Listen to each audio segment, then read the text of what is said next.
Dentro da ILPI que vocês, coordenam, vocês têm ideia, assim, de quantos pacientes são multicrônicos? Olha, tenho alguns dados que eu posso te ajudar, né. Hoje a gente cuida de 55 idosos nas nossas 2 unidades, tá. Vou falar um pouquinho mais específico do Terço da Saúde de Higienópolis, onde a gente tem 30 idosos lá. Desses 30 idosos, a gente tem um perfil, eh, de 7 pacientes completamente lúcidos, tá, e do restante com algum tipo de alteração cognitiva ou já de demência já instalada. E a grande maioria tem mais do que 2 comorbidades, sejam pressão alta, que é a mais é a causa mais comum de doença, tanto no sexo masculino quanto feminino, tá. A gente tem um perfil também de pacientes com diabetes, né. Graças a Deus, são poucos os casos de diabetes que necessitam de insulina. Uhum. A maior parte é de diabetes tipo 2, que é mais facilmente controlado, sem um cuidado tão agressivo. E na visão de vocês, qual é o maior desafio para cuidar do paciente multicrônico? É a alta complexidade dele, né. Eu acho que quando você fala em residencial para idosos, nem todos estão preparados para isso, né, porque você se prepara para média e baixa complexidade. Mas aí quando hoje você tem um aumento do número de demências e doenças crônicas, então você ter uma equipe para isso, reduzir a polifarmácia e ter uma equipe centrada nisso, né, uma equipe de multiprofissionais, eu acho que é o principal desafio e essa equipe está integrada, né, porque a gen durante no na com a equipe você tem uma alta rotatividade, né, porque eles não conseguem fixar. Seja por problemas emocionais, psíquicos, eles estão sempre buscando novos empregos e você não consegue. E isso para o idoso é necessário, né, uma equipe presente, um profissional que seja constante, até para que a gente possa lidar com esse aspecto emocional do idoso. Então acho que o principal desafio é entender essa alta complexidade, a polifarmácia, porque ele vai chegar, é um idoso que vem de casa e ele tem um geriatra, então ele tem um geriatra, ele tem um ortopedista, ele tem um cardiologista, e ele não tem um cuidado centrado, né. Uhum. Então acho que o principal desafio hoje é isso, entender e se equipar, né, porque e com a própria família, quando a família chega com a gente, é uma família que está exausta, ela já não aguenta mais cuidar em casa, mas ela chega com uma expectativa de que ela está deixando seu pai numa clínica, né, e não num residencial. Então ele vem com uma determinada demanda e cobrança de que você vai ter um cuidado hospitalar. Uhum. Então o desafio da gente é mostrar que não, olha, seu pai está aqui para ser assistido, mas é uma extensão, é como se fosse uma casa para ele, entendeu? Eu vou ter esse cuidado maior, eu vou ter uma equipe especializada, eu vou ter um fisioterapeuta, um terapeuta ocupacional, mas é uma casa, eu não tenho o mesmo cuidado de um hospital.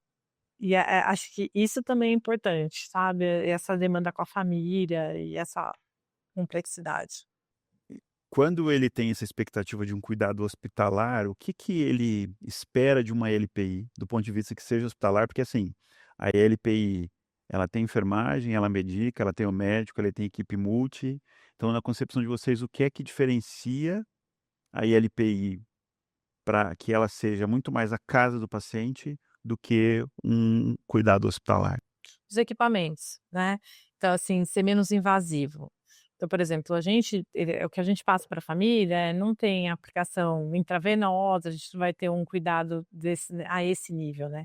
E uma coisa que é difícil implantar pra gente hoje, a gente tô tentando, né, é que a aferição de sinais vitais também. Uhum. É necessário você fazer isso 2, 3 vezes no dia?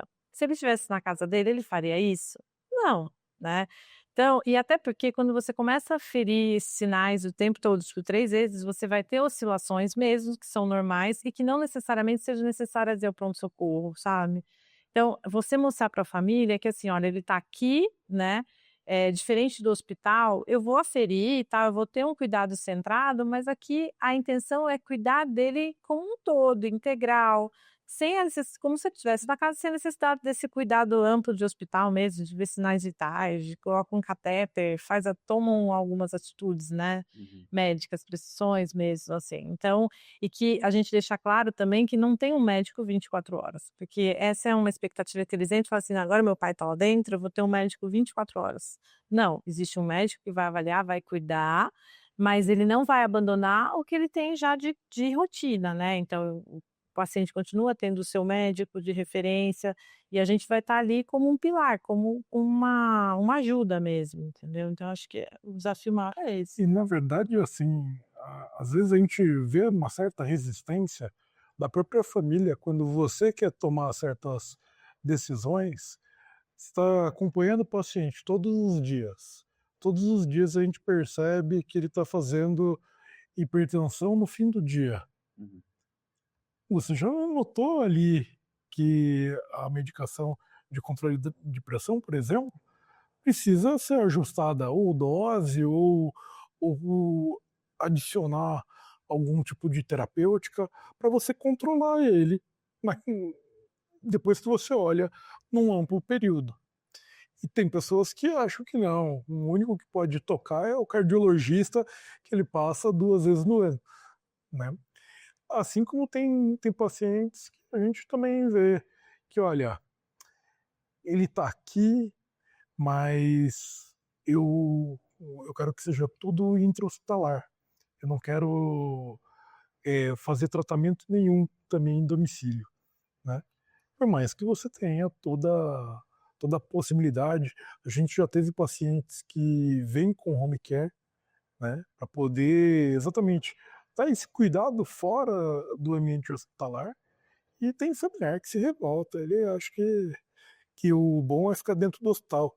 Mal sabe que o hospital ele é um ambiente hostil, é um ambiente onde o idoso pode acabar tendo delírio, ele pode acabar perdendo um pouco da do senso de socialização, né, é um fator depressor também nos idosos, né. Então, a gente precisa muito ir conversando, as pessoas entenderem que a ILPI, ela tem um perfil de casa.